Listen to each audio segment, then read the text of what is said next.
Jangan lupa ya di-subscribe dan nyalakan lonceng notifikasinya.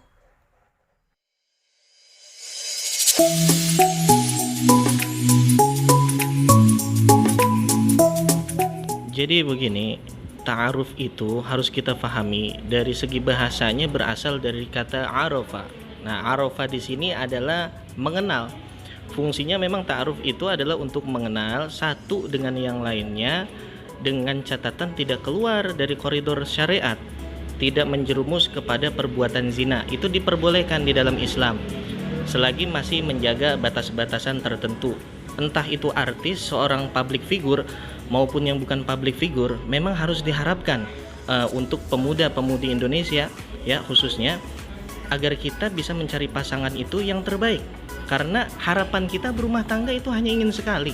Jangan sampai kita itu salah memilih pasangan, salah mengenal daripada pasangan kita, sehingga akhirnya terjerumus kepada perceraian yang memang hukumnya dibenci oleh Allah Ta'ala. Oleh karenanya dianjurkan yang namanya ta'aruf di situ.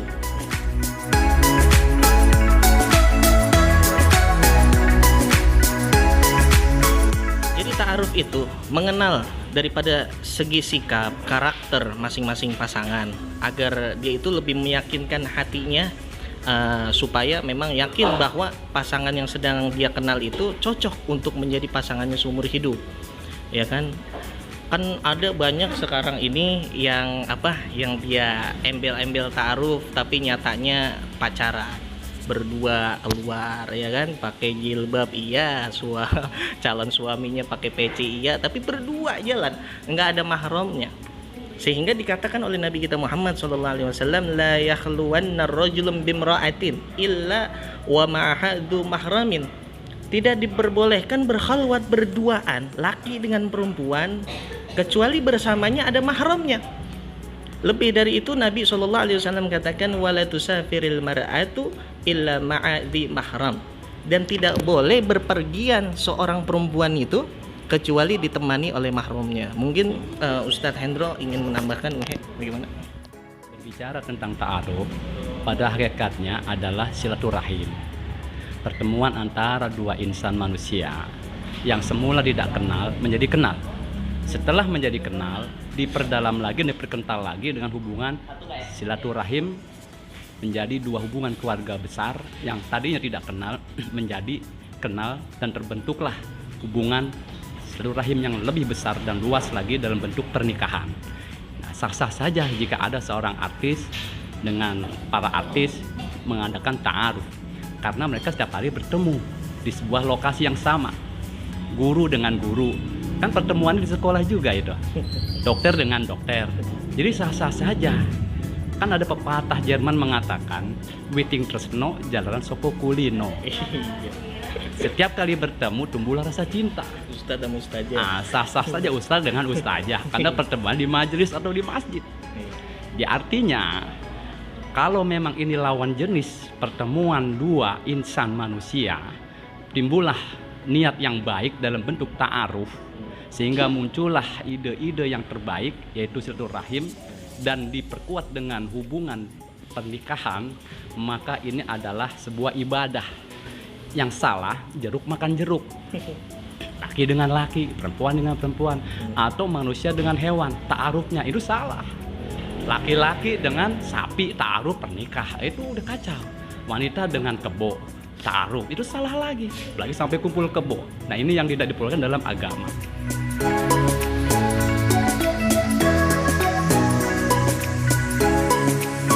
Di dalam Al-Quran surat An-Nisa ayat pertama, Allah menjelaskan, ya ayuhan nasu taqu rabbakumul ladzi khalaqakum min nafsin wahidah. Wahai sekalian para manusia, bertakwalah kepada Tuhanmu yang telah menciptakanmu dari diri yang satu, yaitu Nabi Adam alaihissalam.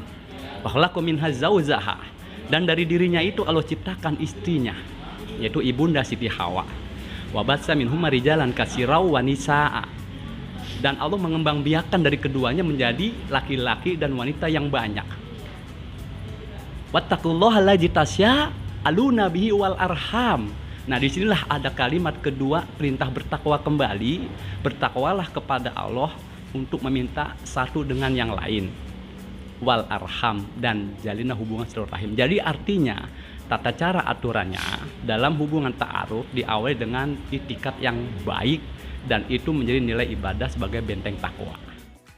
Jadi begini, ta'aruf itu kan memang lebih umumnya adalah suatu perbuatan mengenal satu dengan yang lainnya ya, sebelum ke jenjang pernikahan ataupun juga lamaran khitbah. Biasanya memang dilakukan sebelum khitbah itu.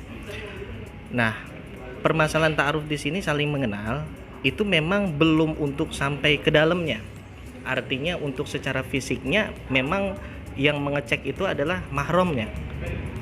Ketika disampaikan mengenai cacat fisik dalamnya atau bagaimana, tergantung dengan calon suami apakah dia mau meneruskan ataupun tidak. Nah, itu dia fungsi daripada ta'aruf, fungsi dari khitbah setelahnya.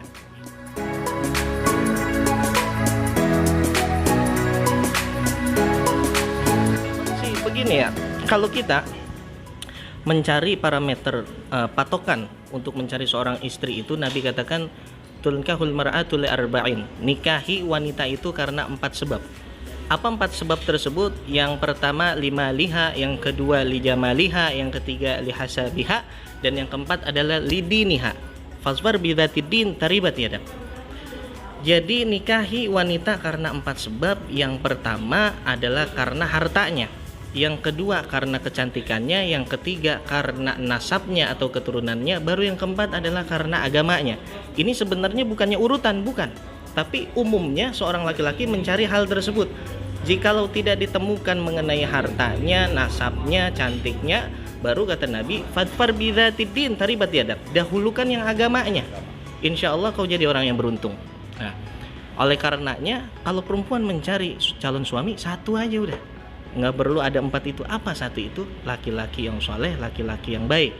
Nah, insya Allah kalau sudah bertemu 2 insan ini baik dengan yang baik, Allah Subhanahu Wa Taala akan berikan keberkahan di dalamnya. Dan perlu diingat bagi calon suami ya, bagi calon suami yang memang ingin, ada keinginan untuk membina rumah tangga, bahwa Islam sangat menjunjung tinggi yang namanya wanita. Wa ashiruhunna bil ma'ruf.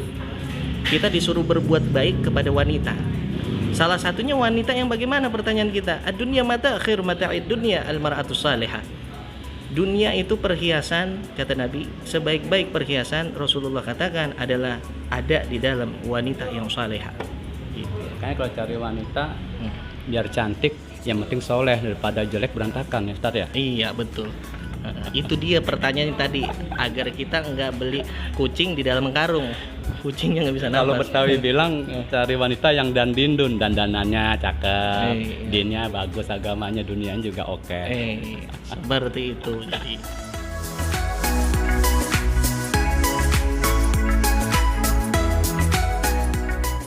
gagalnya suatu hubungan rumah tangga itu ya memang bukan hanya dipengaruhi dari kesalahan konsep ta'arufnya.